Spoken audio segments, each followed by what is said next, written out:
Rain lashed the pavement outside Mercy General Hospital as dawn broke through thick gray clouds. Inside, fluorescent lights hummed quietly above polished floors. The emergency room, never still, pulsed with activity. Emily Carter, a 28-year-old nurse with dark circles under her eyes and a quick, kind smile, wiped her hands with sanitizer as she prepared for yet another patient. It was her 12th hour on shift. She was running on caffeine, adrenaline, and sheer determination. Her sneakers squeaked as she moved swiftly from one bed to the next, offering comfort, adjusting IVs, and managing chaos with practiced grace. She had no time for breaks. Not with her mother recovering from surgery, not with rent overdue and overtime being the only thing keeping her afloat. But even in the fatigue, she made time for every patient, smiling softly at a scared child with a fever or reassuring an elderly man in pain. Just as she was finishing charting a patient's vitals, the doors slammed open. The wind carried in rain and urgency as two paramedics rolled in a gurney. Male, mid-30s, fell down a flight of stairs trying to get out of the storm, one paramedic said. Found him in the alley off Lexington. Looks like he's been on the street for a while. The man on the gurney was unconscious. His hair was matted, beard untrimmed, clothes soaked and torn.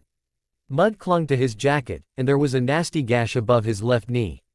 Has he said anything? Emily asked, already moving toward the cart. No ID, no wallet. Could be homeless. Possible concussion and definitely needs stitches. Dr. Patel, walking past, glanced at the man and scoffed. Stabilize him, clean him up, and let social services handle the rest. Emily shot him a look but said nothing. She turned her attention to the man. His face was bruised, but there was something curious about it, not the typical weathered features of someone long on the streets. His hands, though dirty, bore calluses and a small ink smudge on his right thumb. Not a laborer. Not quite fitting the picture. He groaned softly as she cleaned the wound on his leg. She spoke gently. You're going to be okay. We'll take care of you. He didn't respond, but his breathing calmed slightly.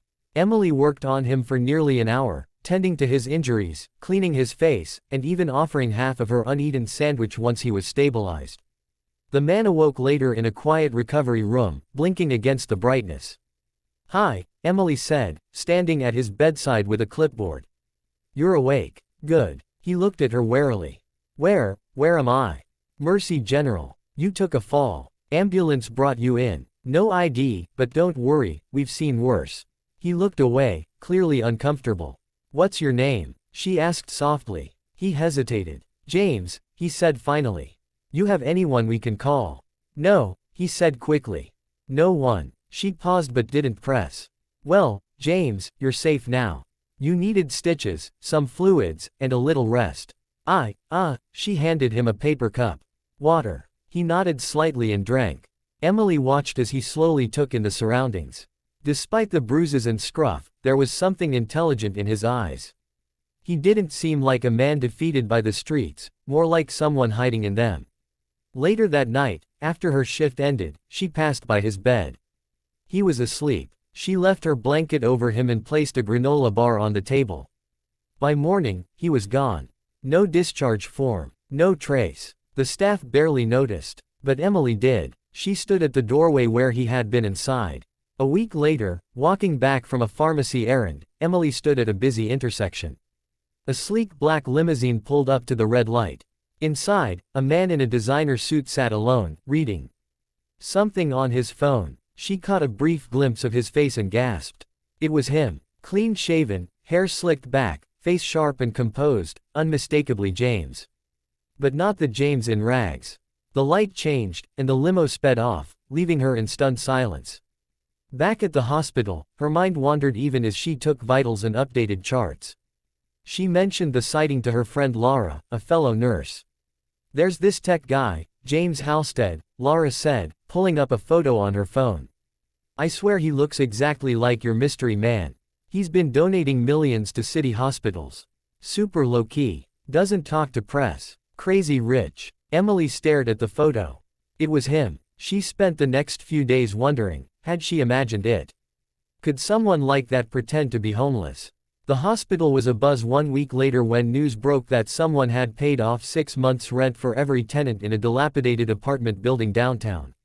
Emily's building. Her neighbors were ecstatic. Some mysterious donor, the landlady said, grinning.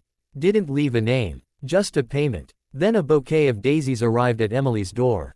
The note read, "To the nurse who gave me more than first aid.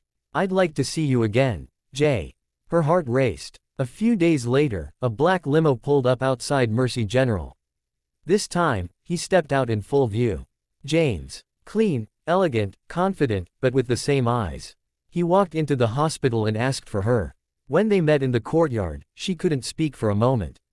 He told her everything. "I go undercover once a year," he said. "After my brother died on the streets, I needed to understand what I'd ignored for too long. So I shed everything, money, name, comfort, and walked the world." Her eyes widened. "Why didn't you say anything before? I didn't expect to meet you. You weren't like the others. You didn't ask who I was, or why I was there. You just helped." She crossed her arms, unsure how to feel. "And now what? You show up in a limo expecting me to, what, fall into your arms?" "No, I just wanted you to know the truth. And to say thank you." He handed her a business card, but she didn't take it.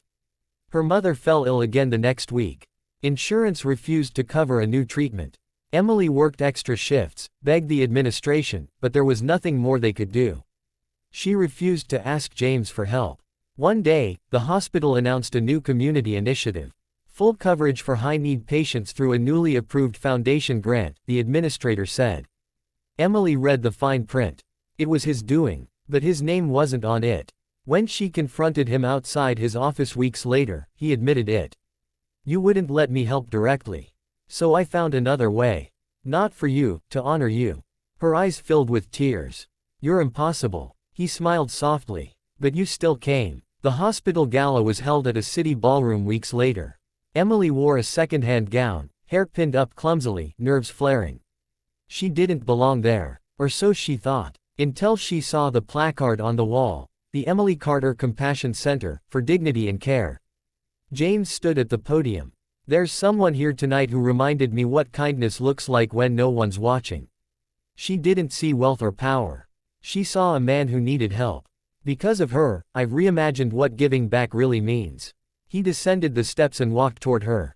The crowd fell silent. He dropped to one knee, pulling out a small box. "I've traveled the world, built companies, made fortunes. But I've never met anyone who made me want to be still. Emily, will you marry me?" The room held its breath. Emily, stunned and tearful, said softly, "Only if you promise never to wear that beard again." Laughter broke out, and she nodded. Yes. They married 6 months later, in a quiet ceremony attended by hospital staff and shelter volunteers. One morning, sitting on a park bench sipping coffee, Emily watched a nurse rush by and noticed a man curled on the sidewalk nearby. She stood, walked over, and gently draped her scarf over his shoulders. James watched her with the same admiration he'd had the night he met her. "Still want to marry me?" she teased. "More every second," he whispered. And in the midst of a world obsessed with power and wealth, a simple nurse and a hidden millionaire built something richer than either had ever known.